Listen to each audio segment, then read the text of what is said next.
Hello, my name is Ryan Perella. This is Physics Lab number 4 for Physics 2211 at Georgia Tech. For our introduction, the purpose of this lab is to predict the motion of our system with a spring and mass, demonstrating our fundamental principles. These principles are Newton's second law and the energy principle. Our system for this lab will be a mass, the spring, and the earth. The mass is tied to the spring, and you will see a video coming up of how the spring and mass moves, and there's nothing in the surrounding. For the roadmap, our introduction and fundamental principles we just went over. Then we'll have some equations, the experiment, computational model, results, and then some discussion points.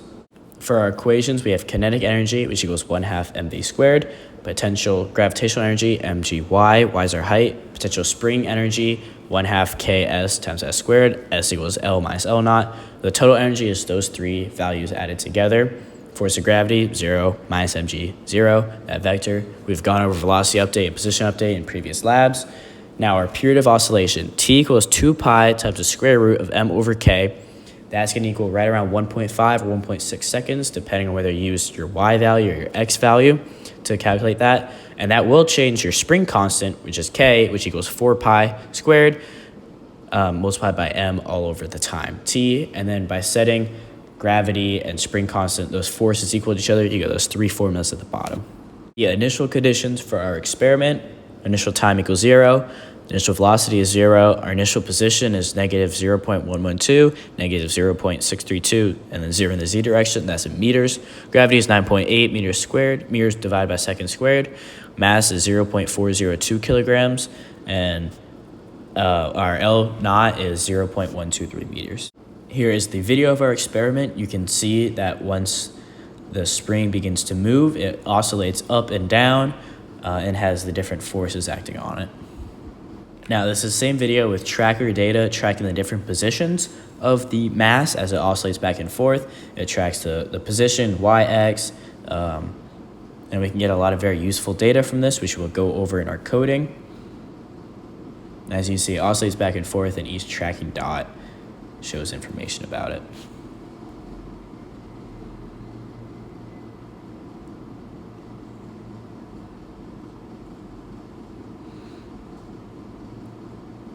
Now, this is part of our computational model. I used a coding program through GlowScript, and in this program, we saw that L equals the ball position minus the spring position. L hat is length over the magnitude of L.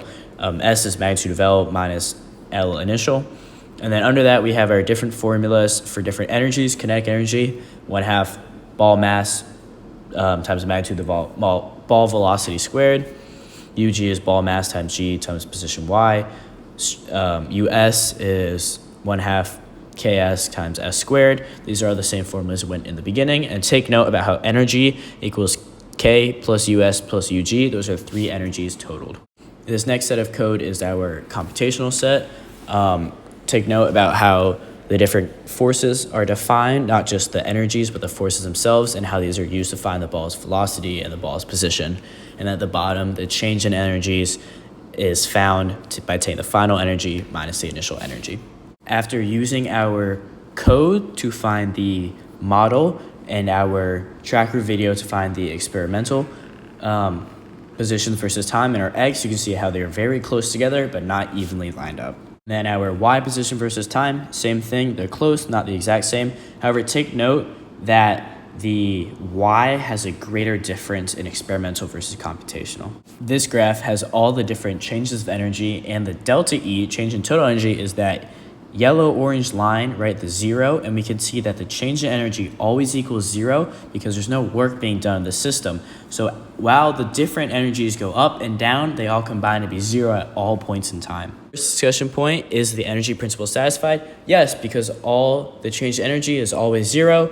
Therefore, yes, the energy principle is satisfied. The different combinations of energy, potential, kinetic, all combined to be 0 at all points in time. Now, discussion point number 2 wants us to make two separate estimates about oscillation periods. First, by using the x position, and second, by estimating the period of oscillation from the y position data. Comparing these two, we can see that one of them is 1.619 seconds, that's our x, our y is 1.54 0.77 seconds, so slightly off, and this will affect our spring constant K because as you can see, we divide our mass by T, and having a different T will change our different spring constant K. We also throw off other formulas, such as when we set potential gravity equal to potential spring energy. And in conclusion, the computational model and the experimental model are in agreement, and Newton's second law and the energy principle are in effect and are also in agreement in both models.